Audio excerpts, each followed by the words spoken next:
August 23rd, 2019. Guys, welcome to the channel. We kind of keep an eye on the stock market the last few weeks since this China trade war started and currency war. And it's really escalated today. And it would take an hour to go through everything that's happened. It's in rapid fire between our president and Jay Powell, head of the Fed, and China. And someone out there, let me know if you're getting good audio, guys. Headphones in the studio, not on the. I can see your comments, but again, someone let me know if you've got good audio there. Welcome, hey 12, Matt, cousin Vinny, William Bagley, Pamela Kelly. Thanks 5-5. Thank you, Martin DeBeer, Tom Kenyon, Shastina. Who all we got up in here? Guys, it was dropping fast, so I went ahead and cut the live feed on before I was prepared to sit down and come live. So sometimes that'll happen, especially with an event like this. And we're watching the Dow Down now, 566, 570. And you can see, as always, the NASDAQ and the S&P will follow it. Your gold is going to rise. You're up $29. Silver's up to $17,449. It's I know it's a safe haven, but at one point it will become a trap. You don't have to look far to find out information on that. But guys, what's happened was overnight, China introduced tariffs on U.S. goods in retaliation, of course, to Trump and the trade wars. I want to just kind of look at some of that. And once that happened, Trump really came out in rapid fire. He, if you've seen his Twitter account today, he came after Jay Powell. He said he doesn't know who's the worst right now in this situation. Is it Jay Powell or China? Is it Z over in China? So if you've been paying attention, I'm kind of with Jay Powell on not lowering the rates, simply because most of the other countries around the planet are at zero or almost there, and their economy's crashing terribly bad. Bond curves are inverting, things like that. You're getting negative yields on these long-term bonds, especially 30 years, things like that. Guys, it's just not working out. So if Jay Powell takes the Fed down, if he lowers it and doesn't keep that lending arm strong for new companies and companies that are trying to expand whatever, then we won't have anything to lean on. And that's what happened as the European politicians have tried to, during the last few elections, prop up their economy with false information and quantitative easing. In other words, dropping interest down to where now they're at negative in some cases. That doesn't work for very long. It's crazy is what it is. Now, they came out early this morning, and it came out that China had introduced some new tariffs. And so what President Donald Trump said this morning, he said that he has ordered American companies to start looking for alternatives to China. This should have happened a long time ago. There's not very many things other than the Fed that I disagree with our president on. He says the Chinese move caught the White House by surprise. Again, the tariff move in retaliation for our trade war, and they're trying to blame us on the Hong Kong situation. But says you are as late as Thursday evening, last night, U.S. officials were talking up the potential for expected September talks between the U.S. and China to make progress. What Donald Trump has said, and this isn't all the tweets, but he says, we're better off without them. The vast amounts of money made and stolen by China from the U.S. year after year for decades will and must stop. Our great American companies are hereby ordered to immediately start looking for an alternative to China. It says, including bringing all deliveries of fentanyl from China or anywhere else. Fentanyl kills 100,000 Americans a year. President Xi said that this would stop, and it didn't. Our economy, because of our gains in the last 2.5 years, is much larger than that of China. We will keep it that way. What he's done, he ordered the United States Postal Service, Amazon, I think FedEx, UPS, to search and confiscate all fentanyl shipments. Let no more come in. And mostly from China, but he said from anywhere. He says Trump also said China had not lived up to the promises to stop the fentanyl shipments to the U.S. As a result, again, FedEx, Amazon, here's the list, UPS, U.S. Post Office, to search for and destroy any fentanyl in shipments from China. That should have happened the first day it started. The legal basis for Trump's orders were not immediately clear. It may get a lot clearer if they keep PO and our president off. It may get a lot clearer, and there are things that he can do. And I've done videos probably 8-10 months ago about the certain articles that he can invoke if he comes right down to him. And he's beginning to really get irritated. You can tell if you've seen his Twitter account today. He said, again, the legal basis for the orders were not immediately clear. Trump said he would make an official announcement about trade with China Friday afternoon. That's today. If they come on the White House, guys, to where you can legally retransmit it, we'll come live with that statement. Or let me know in the comments, guys, if he comes in, and we'll try to cut to that feed and catch what he says. It says the order may be a warning to U.S. companies that tariffs are going much higher, making manufacturing in China for U.S. markets prohibitively expensive. Should have happened a long time ago, and they've been trying to do that. They give them a little slack and they take a mile. But we have so much foreign interest and so much lobbying money into our manufacturing and paid for from overseas that it's a hard fight through the swamp to get anything done. And let me go back to the markets. I was reading you that article, down 590. Now, when this started, guys, the charts were showing an immediate drop around August the 1st. And let me go to those charts, and I'll change this. Give me 1 second here.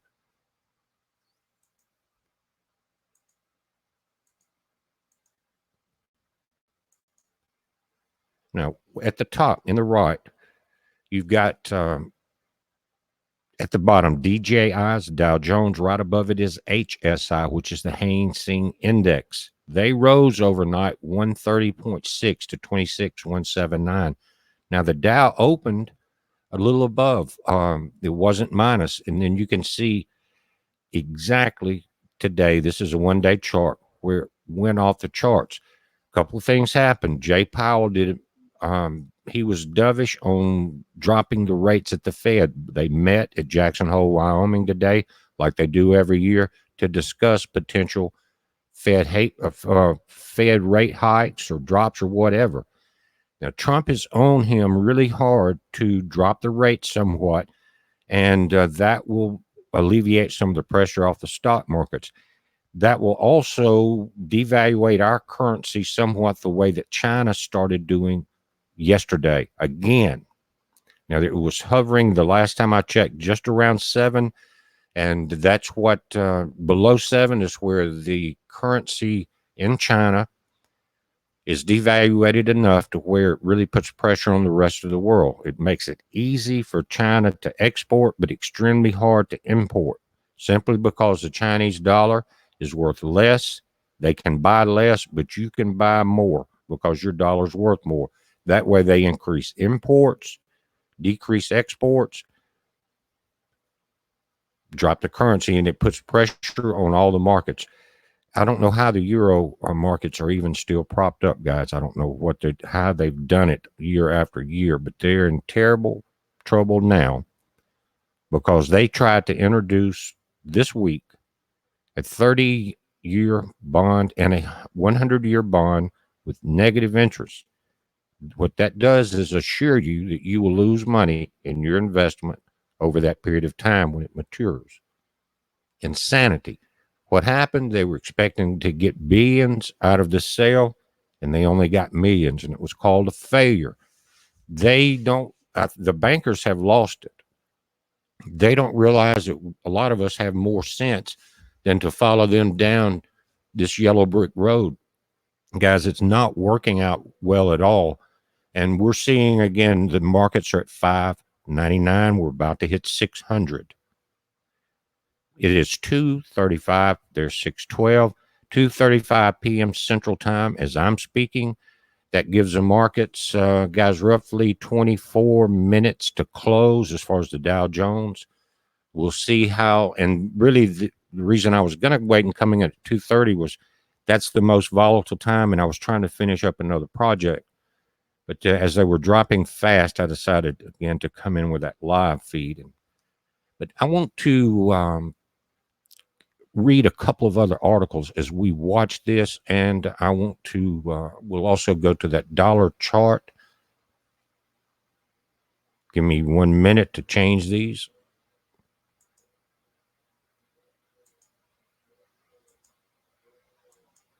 But guys, we talked about the flight to, as I changed this, we've talked about the flight to silver and gold. And if you have read the Old Testament, that's not a good way to handle this situation when we're at the verge of seeing some major things go down around this planet. And the reason that we watch this is not because a lot of us are invested in the stock market. More, it's exactly the opposite in a lot of ways. But this is a key indicator to the world when it's going to hit the fan. And so if you want a real time, a index, put it that way, to when the banks are about to have a run on them or they're about to crash, and your savings, 401ks, things like that, the ATMs decide not to work, and you cannot buy food or gas or check out, then you'll understand why in these times we're watching this.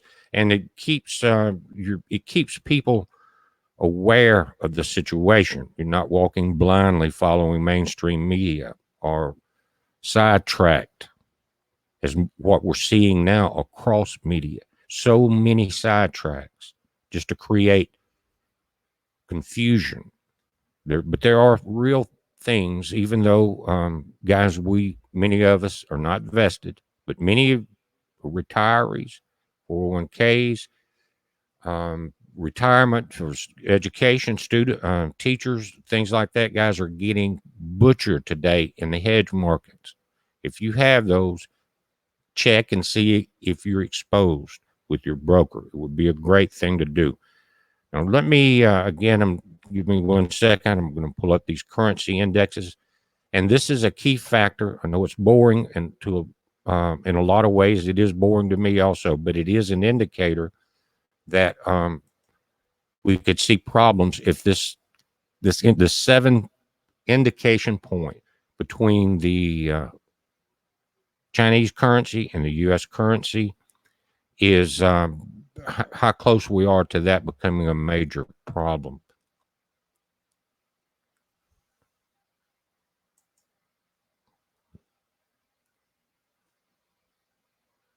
Now, the dollar is up around the against most currency because we have the strongest economy right now. And give me just a second here. I'm going to find the other chart that I want to find. It's hidden here somewhere. I'll get it, guys. Hold on.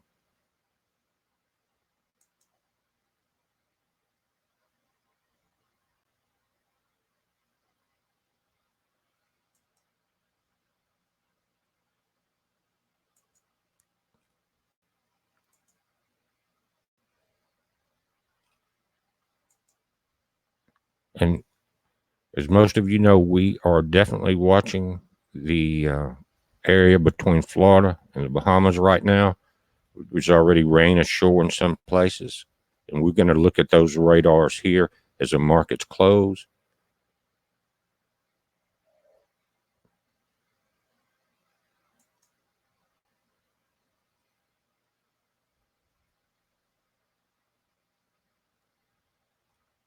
Okay, guys, I'm going to come back to that. I've got the euro pulled up, and we are ahead on that game. And during the show, they may have closed that trade. It may be stopped because the Hang Seng is closed, which they closed 130 up, as you see in the top right. And I will find that, but it was at 7.01 earlier when I checked it. But I think their markets have closed, and it may not be flashing, but that's just uh, 0.01 above the kind of the tipping scale, to where below 7, the Chinese currency is devaluated, and they do it on purpose for, again, the reasons I stated earlier. Now, in this article, and guys, if you really want to keep up on some of the newest information associated with the markets, I highly suggest Zero Hedge, because they've got a lot of different people that are feeding information to that outlet. But it says right now, Trump is currently meeting with his trade aides to decide what additional measures and tariffs to declare against China. And if there's one currency that Trump's economic team is currently keeping an eye on, and it's China. That's exactly right. What they said, the team is what they're seeing is nothing short of carnage, because somewhat paradoxically, even as the Bloomberg Dollar Index is plunging ever since Trump unleashed his tirade targeting China for daring to retaliate against the U.S. tariffs, and that was this morning, the offshore yuan is plunging even more, tumbling below 7.13. And like I said, I saw it at 7.01, and that's a new 11.5-year low. And what the White House can correctly interpret as official intervention to weaken the currency, which should be rising against the greenback, yet it is doing precisely the opposite. And so I think that has one of the reasons that our president is attacking Jerome Powell, because if you lower your interest rates, and the value of the dollar will go down, and that will balance it to where the import exports are not all in favor of just China. But guys, when we talk about what he said about he is ordering companies to find other means of survival than China, whether it's import or export, that should force a tremendous amount of industry to renew itself, come back to the U.S. And that's why I say we need the Fed strong, that lending arm, because you don't want to be at zero and you're not able to lend money, or negative interest rates. You're not able to help these companies that are possibly, after this trade war, going to come in. But we can't do it if we're weak. And that's one of the things I've been saying. It says, when will the U.S. intervene in the FX market, and how much offshore yuan will the U.S. Treasury buy? As a reminder, in other words, we can buy their dollars, their offshore dollars. As a reminder, the U.S. could deploy up to $146 billion in the Chinese dollar purchasing power if intervention was launched. The combination of the Treasury's Exchange Stabilization Fund, that's why that's set there, and the central bank's firepower. This may be, we may be getting a heads up on what this meeting coming up will be.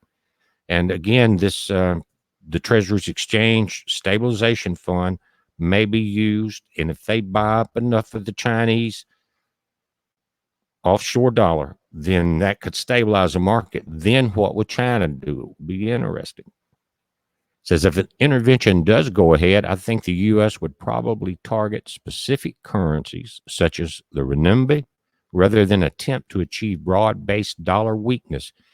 It says this is coming from Stephen O., global head of credit and fixed income at Pine Bridge Capital, which manages $97 billion in assets.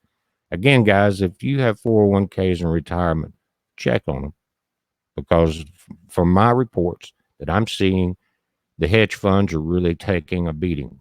Some are saying they're hemorrhaging. The only question that is how Will China respond? That was what I was saying. And luckily, we wrote an article on precisely that last night and noted that Chinese bankers in London warned that the drama that would follow any U.S. attempt to weaken the dollar by intervening, a move, he said that would be a move seen by Beijing as a political act and a hostile political act. Maybe key there. Yet such an act looks increasingly likely after Trump has repeatedly taken aim at China and Europe, both on Twitter and elsewhere, for playing currency games as a trade war has morphed into a currency war, if not a full-blown one yet. But that happened back on August 1st when China went below 7 on that critical number. It says, how likely is it that U.S. and China would launch an all-out currency war to each other other than in the FX markets? Guys, that's what Trump is in this meeting about. Are we going to fire back on this and start buying up their offshore dollars? It says last month, U.S. Treasury Secretary Stephen Mnuchin said that there's no change as of now to America's currency policy. Guys, that's last month. Okay, this is moving very quickly. He said, but added that a different stance could be considered in the future. To be sure, investors are growing more cautious and are increasingly unwilling to short the yuan over fears of a surprise intervention by the U.S. One head of a currency trading platform that serves U.S. hedge funds told the FT that his clients have begun to stay away. Hope you guys are listening. They don't want to be on the wrong side of the Fed. Something tells us that neither does China. And again, guys, we're at 6:03, 6:027. We've got about 13 minutes left in that. We're going to hang in there as they close at 3 p.m. Central. We will go into some radar and look at what's going on down in Florida and across the Atlantic. So just hang in there. You guys, give me 1 second.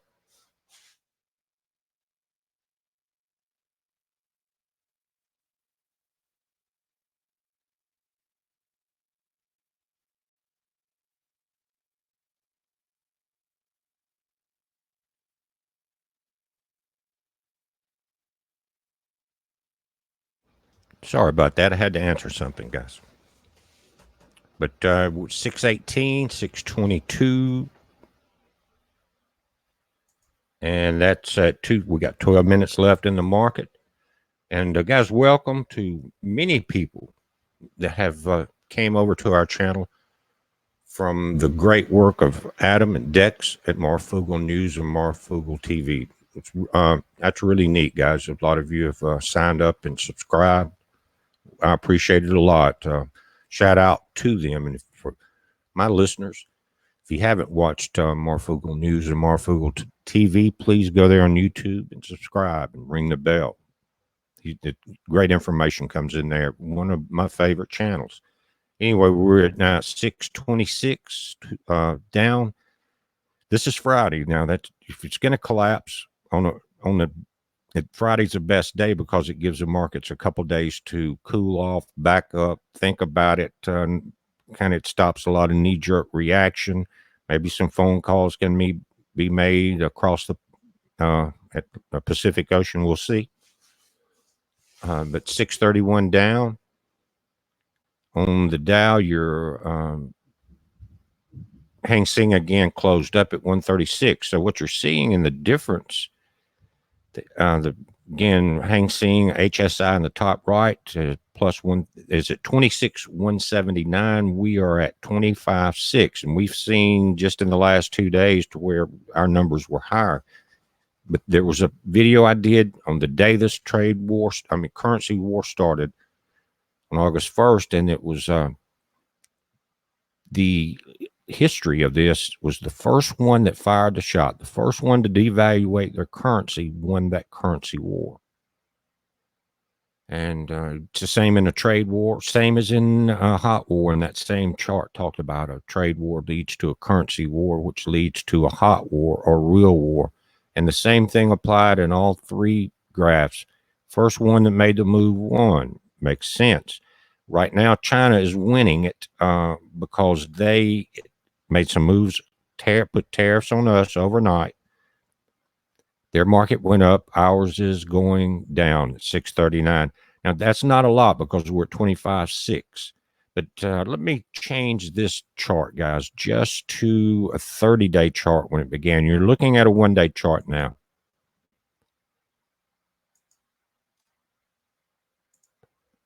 And it goes back, and if you look where it started diving, when China let their currency go below 7 again, starting an intentional currency war, that's when the market started dropping. We've seen a couple of bounces, and yesterday, they at the beginning of the day almost went back and reached a peak because it's been like a basketball. Each bounce has been a little less than the other one, but now we see what's happening. We have again, we're 660.7, 64, 67 with 9 minutes left in the market. So we're gonna again, if someone in the hey everybody, listen, if someone let me pull all the chat up here. If someone sees Trump come live on Fox, or if he comes live on the White House on YouTube or C-SPAN or something like that, as they come out of the meeting that we're talking about, it may be interesting to, I will, if you let me know and put a link up, we'll go over there and watch that live. And because that's exactly what I was just reading about, this meeting that's going on. And it's, Trump is really reacting to this, and I wouldn't say a panic mode, but he's definitely reacting. It's not like set back, lackadaisical. He's right. I mean, he jumped on this as soon as the announcement was made overnight. China's imposing tariffs. Then Jay Powell didn't lower interest rates. He didn't mention it.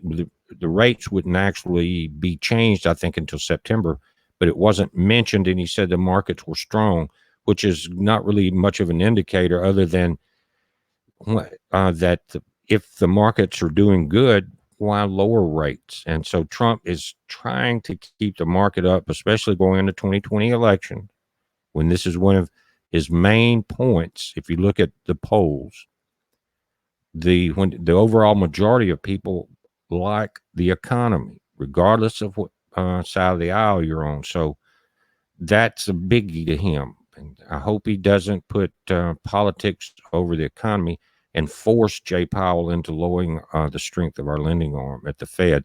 That was the mistake, and history is will prove me right about this, and current news will prove me right also. Look at what's happening in Europe and the rest of the world.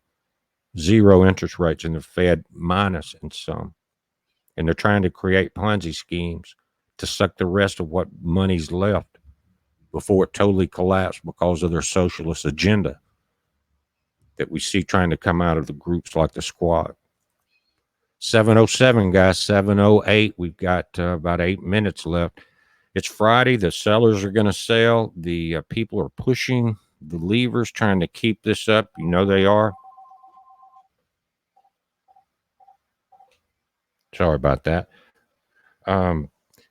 So there's kind of about 697. It's going to balance out right in that area. There may be in the last 5 minutes. Who knows? This is Friday. Sorry about that at the studio phone, guys. Sometimes it just wants to act up. But it's 7:05 now. Just hang in there, guys. In about 5 minutes, we're going to go to National Hurricane Center, look at some of that information. But this will be the, if it stays at 709, this would be the largest loss in 2019. It was just above 7, was the second largest loss that happened this month. The third largest, unless this drops back below 600, was 600. And it's all in this chart that you're seeing right here, the 3 days, the 3 largest days of drops in the Dow. So this trade war, currency war, can become a little more violent, and that's what the charts were showing in that video I was talking about. Because if you enough pressure gets put on and things start collapsing, it's just like in any other situation. People start getting hungry or whatever. The neighbors aren't as nice as they used to be. 713, 712. Yep, it's going to be a good thing that this is Friday to where the markets can calm down. But guys, every one of you that have any type retirement, any type 401k, anything that's in some type of savings, or that's exposed, and what their favorite thing now is hedge funds. Some even wandered into Bitcoin and really got tore up. But check with your broker, and they're going to, of course, their job is to tell you that everything's fine. It may look a little rough in a few months, or just hang in there. You make your own decisions. That's their job, and you know what I'm talking about. But and people will say this, and I've talked about it. Well, BP, if we decide that it looks like we may lose everything and we take it out early, we're going to catch a early withdrawal penalty. Well, yeah. What's better? What's better than zero? Anything. So, and that's what will happen. I've seen it happen. It's happened back in 2008, guys. Enron collapsed, WorldCom collapsed on these Ponzi schemes, on cooking the books. And when at that time, when you got in trouble, you really got in trouble back then, because they had some of the Democrats really running things. But 732 down, 737. This, if it stays there, it will be the largest loss of 2019. Then you're looking again at a 1 month chart. That's putting us at 25,511. Yes, that would that's a lot, guys. 25,528. When this started, we were 27,300, right in that area. So at 25,300, you've lost 3,000 points in 23 days. You don't want that to continue. You hope this thing levels out. I don't think it will bounce back up anytime soon to the previous levels, but that's fine. But the markets are a gamble. Gambling's not good. That's not why we're watching it. We're watching it because, again, it's a sign of the times. And when this goes down, a lot's going to hit the fan. And it's if you watch, if that's kind of your job. You watch around the planet. And if you see something coming, you're supposed to warn people about it. And that's what this is about. With just about 2 minutes, 711.6, slight delay here on the market ticker, not much, but a slight delay. You'll see it roll in a little after hours here.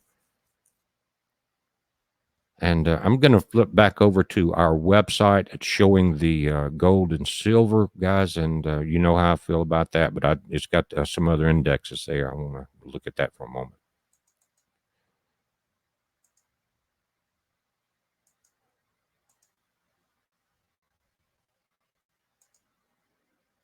Again, our website, bpearthwatch.com. There's videos there, a lot of survival food supplies, water filtration, but gold is up, guys, $29.91. That flight to safety. Silver is up. It's 17,459. It's really struggling to try to get to 20 for a while, but I remember when it was 50, and a lot of people lost a lot of money.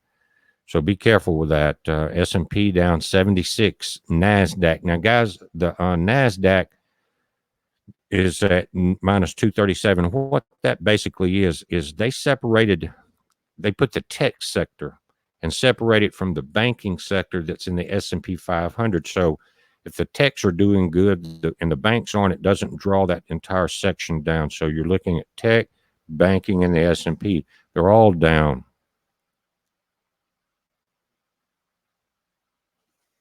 Hey, Nick, how you doing, buddy? Yeah, you talking about the third of the trees dying. We did a video about that last night. Now, again, we're not quite at that point, but there's a lot of fires going on around this planet.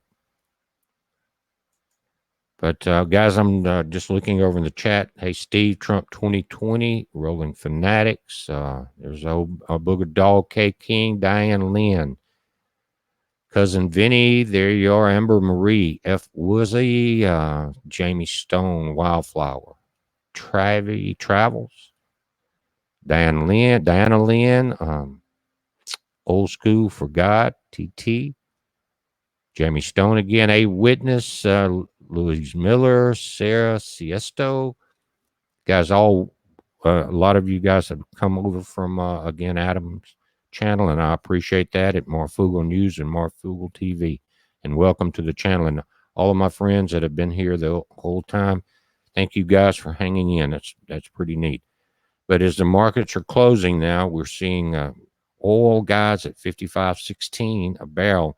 And many of my friends in the oil field said it needs to stay at 60 to keep good employment going as far as oil field workers and things. And I have seen a few layoffs lately. Dow Jones they're trying to rebound at 621.17. Let's go back to the big chart.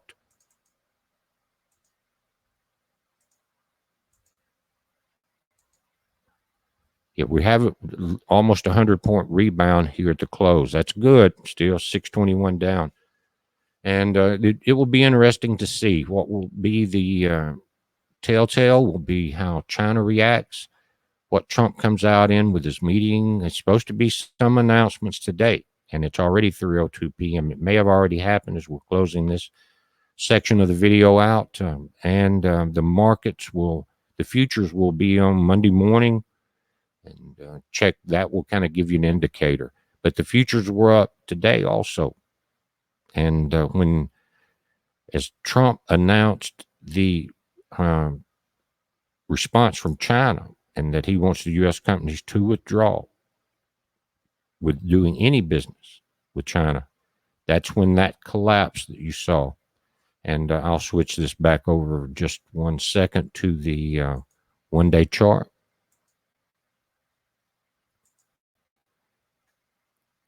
And right there at that drop in the center of the screen is when that announcement came out. He was fed up with China. He was fed up with Jay Powell, and he said, "The hell with this, stop the fentanyl."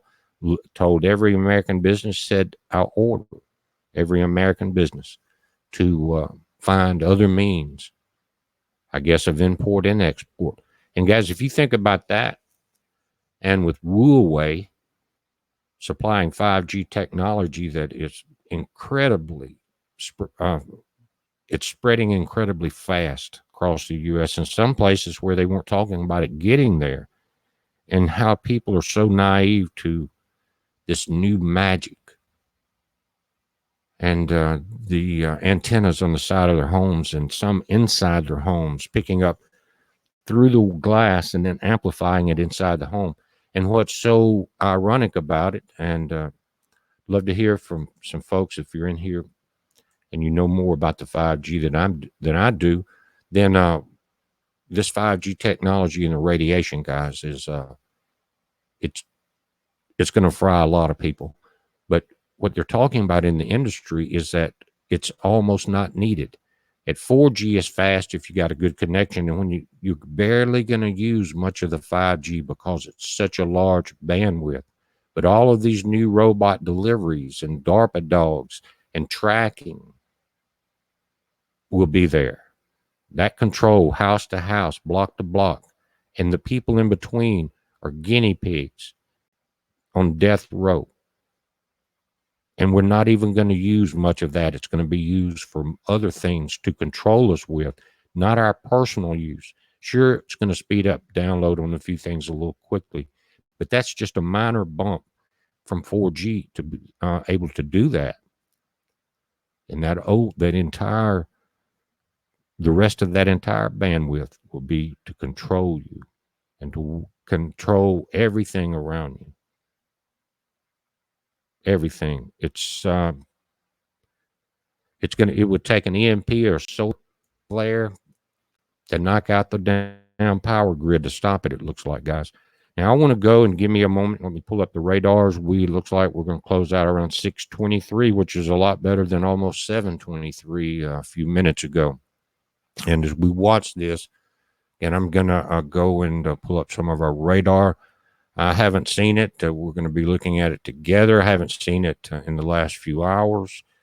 And we'll go straight to our maps. And here we go. Let me get this over. And things are definitely heating up. Guys, if you see this, it's kind of small. It's a small diagram, but it's the National Hurricane Center. This is updated at 1:46 p.m. Eastern. So we've got, again, Friday, August 23rd. The X is the disturbance that we're watching off the tip of coastal Florida. It looks like it's trying to come ashore. Then we have coming into the center of the image, the storm that's in the Atlantic, guys. Top is Chantel, that is now a tropical depression. And let me change just a couple of things here, and we'll get some more information up.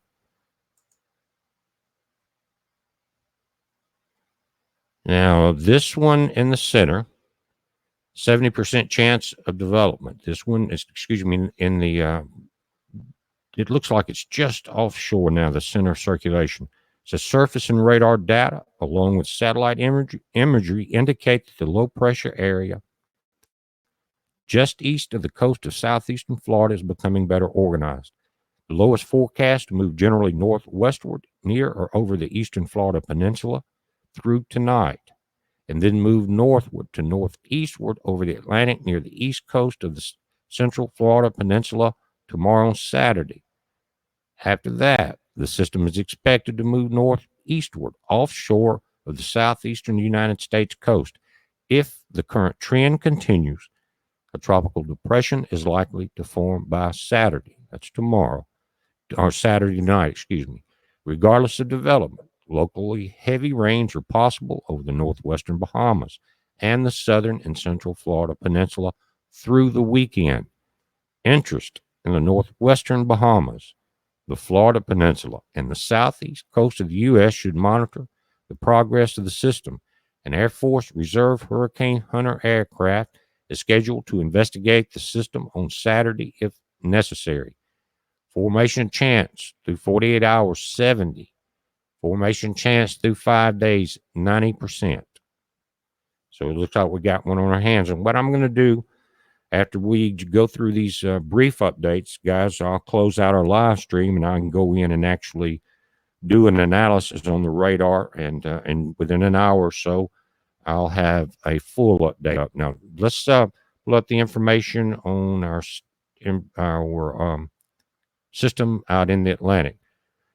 It says disturbance number 2 is a 40% chance of cyclone formation. And let me see if we're getting that, guys. I'm going to read it. I'm not sure if it's all in the screen, but it says, as of 2 p.m. Eastern time today, recent satellite wind data indicate that a low pressure area has formed in association with a tropical wave located about 1,300 miles southeast of the Windward Islands. Additional development of the system is possible during the next few days, and a tropical depression could form late this weekend or early next week as it moves generally westward to northwestward near 15 miles an hour. 40% chance of development, 48 hours, 50% chance of development in 5 days. Again, at the top, guys, you've got Tropical Depression Chantel, 30 miles an hour. It's kind of looping around and then expected to move east further to the right of your screen. So that's what we're dealing with. And I'm going to pull up one of the radars here in Florida, and we're going to look at that before I close out our live feed and actually get to go in and do my normal hurricane look and update. That way, guys, I can really kind of dig in and look at what the winds are doing and things like that. It won't be long, so hang in there. But before I do that, we're going to go to a radar image here. Let me find that as we watch it. It takes a minute for it to download.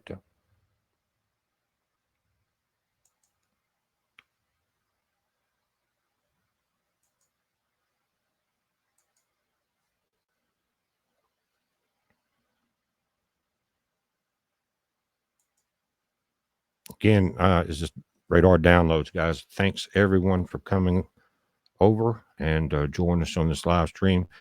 I know one thing, you're awake about some of the major things that I believe we need to pay attention to, and I don't think you'll ever regret it.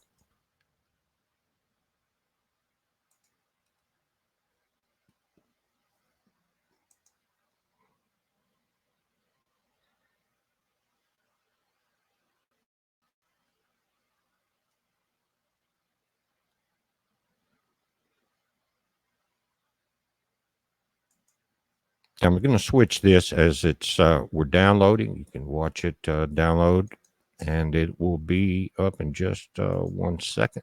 And this is looking at the Gulf and over towards the Bahamas and Florida. Now,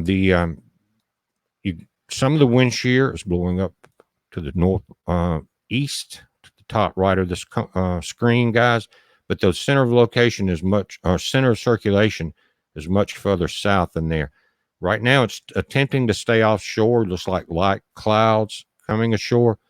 And like I said in the video this morning, if you look at the surface, under the orange clouds, where you're getting the surface blue color of the surface winds, that is moving onshore from right to left in the screen.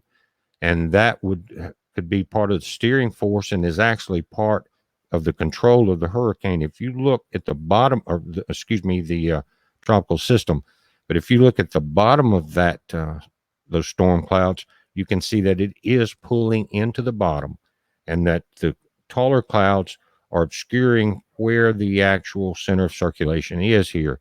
Now we're in the heat of the day, and that's when we have the most growth. But what we're doing in this system is moving from the Bahamas. The closer it gets to Florida, the deeper it will be into the Gulf Stream, which is much warmer water than it's in now. It just runs right up the northeast coast.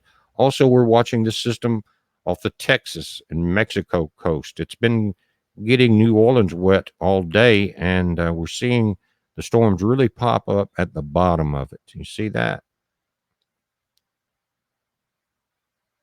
And I'm going to change it. We're going to look at the system that's in the Atlantic Ocean, guys. Give me just 1 second here.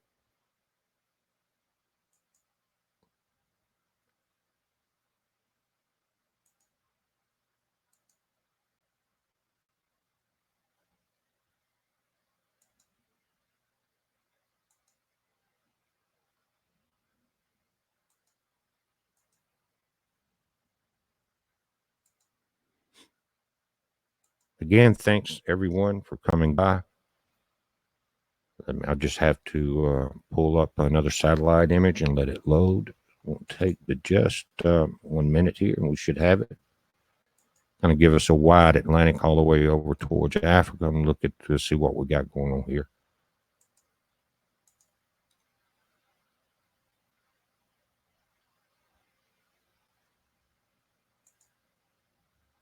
As that downloads, I'll switch that over also, and we can just take a look at it as it comes up.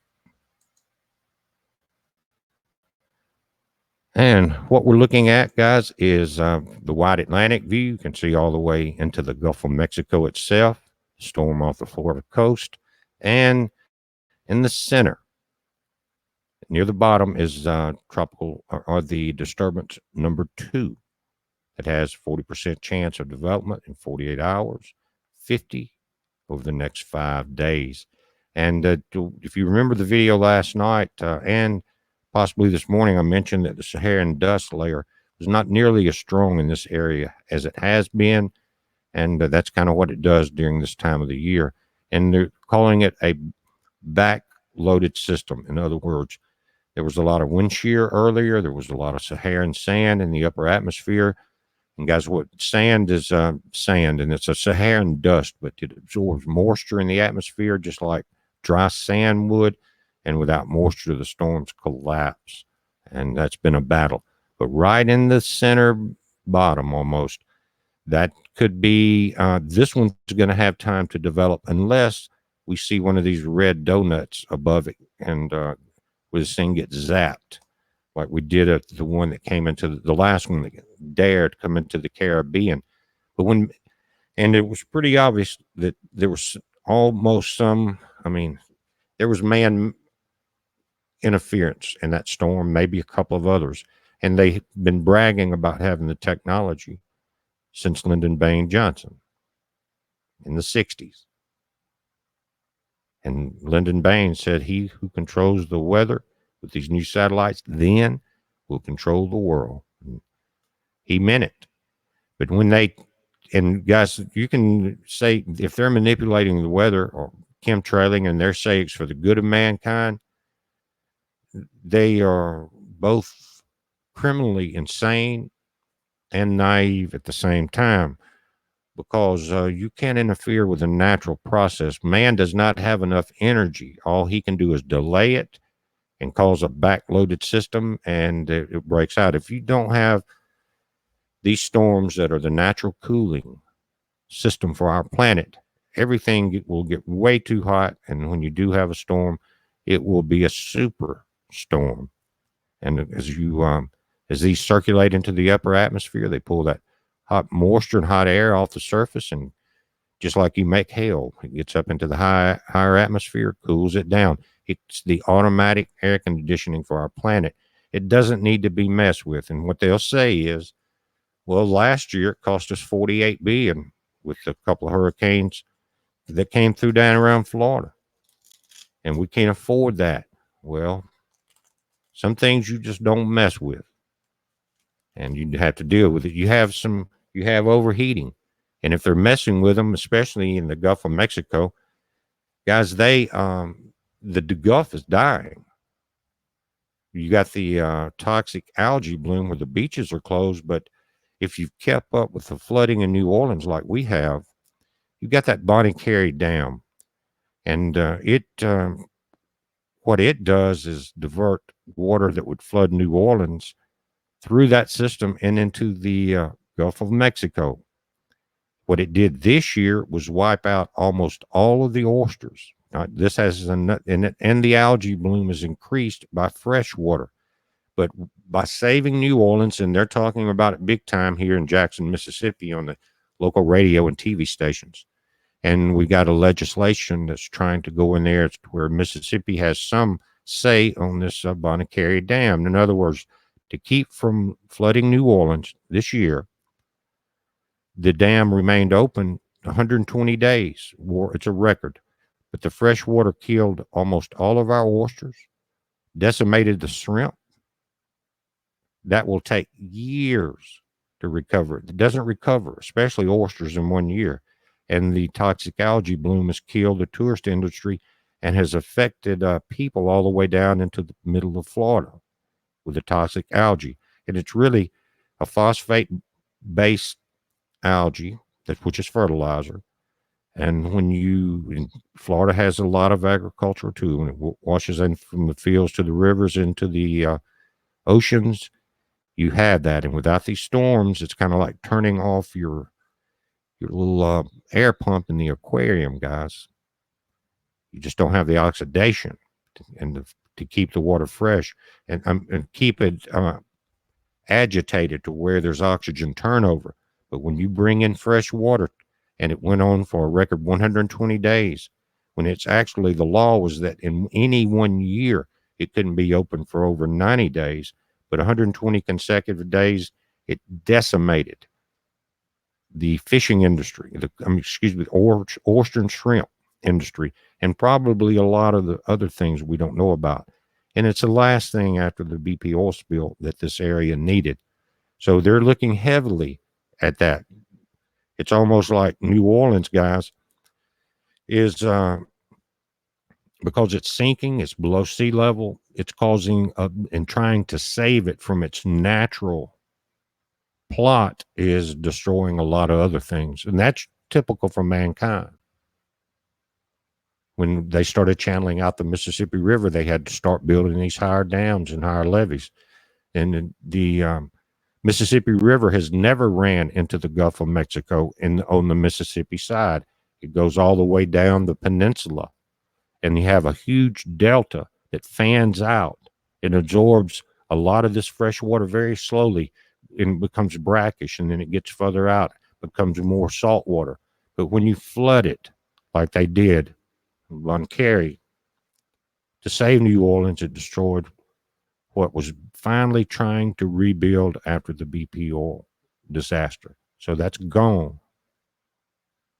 That tells you we're not just in trouble with the flooded farms, seafood industry. We're talking about food.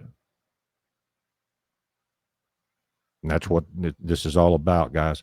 But I'm going to, again, you're kind of looking at the situation. There's a huge area that came off the coast of Africa yesterday. There's one behind it. Now, the one that has just emerged is catching some of that Saharan dust, the Saharan sand layer that's in the atmosphere, and you can see the top half is absorbing that, and it kills that part of the storm. That may be a really good thing right now, because that one would be huge. It would be another Michael. This one that's in the center coming up towards the Caribbean, it's small now in comparison, but it will be getting in much warmer water very quickly. But again, guys, thanks for coming.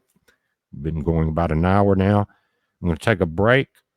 I'm going to do a full analysis, look at all the radars. We're going to look at systems that are in the Pacific Ocean headed towards our friends in Hawaii. Again, thank you for coming. And my last word here, as I've said a couple times today, call your money managers if you're vested in, whether it's retirement, 401ks, whatever it is. Find out the status, especially if they have put your money into hedge funds, because they said they were hemorrhaging today. I've seen people lose in a couple of days almost everything they had, thousands and thousands of dollars back in 2008. The 401ks were gone. They bailed out the banks with it. But now we've got a better law. Think about it. They bail in now. They just take your money. They don't have to ask the government to bail them out. They just take your money, call a bail in, to prop up their bank. That's a nice world we live in, guys. This is a heads up. Thanks, everyone, for coming.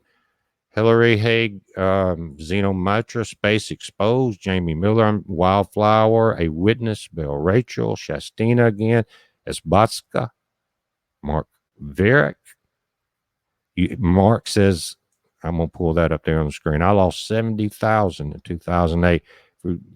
Guys, if you don't think it can happen, you're wrong. And let me tell you something. Way before I was on YouTube, this happened, but I had a lot of friends that were in the market, and I watched this, and a lot of them listened and saved it. They got out. They lost a little early withdrawal penalty, but they didn't lose everything. So just and this is totally different. That was a U.S. collapse. This is a world collapse. But yeah, cheers to you, AJ McLaughlin, Kansas Gun Nuts. Hey, 12, good to see you, buddy. Watching this weather, quietly dying. Larry Shellhorn, his cousin Vinny, Space Exposed, Warrior of Truth, welcome. Jennifer EH14, Tiki, Graf Godson, thank y'all. Graf from Bangkok, Thailand, watch live too. Yeah, thank you for mentioning Bangkok. And guys, they watch Hong Kong. 12. Well, what? I hear you, buddy. You guys just read that. That I guess that's a force of Mother Nature too. 12. What can you say? 10-4 had orchestra. 210. 10-4 said last night's thunderstorms had truly crazy lightning. As our shields are thin, that's why the lightning's so intense. That's why the sunburns are so intense. Our shields are weak. Everything's electrified because of that. So much is penetrating, so much energy. But again, Lewis Miller, thanks, guys. The Dev Rocks. Thank y'all, Diane Lynn, Cynthia Taylor, Brad. Hey, guys. Just watch next hour or so. I'll do a full update. I may wait to see if we get a 4 o'clock or 5 o'clock update from the National Weather Service, and if there's any new information there. But it will be coming. So I'm going to close it out here, guys. This is a heads up. Be safe.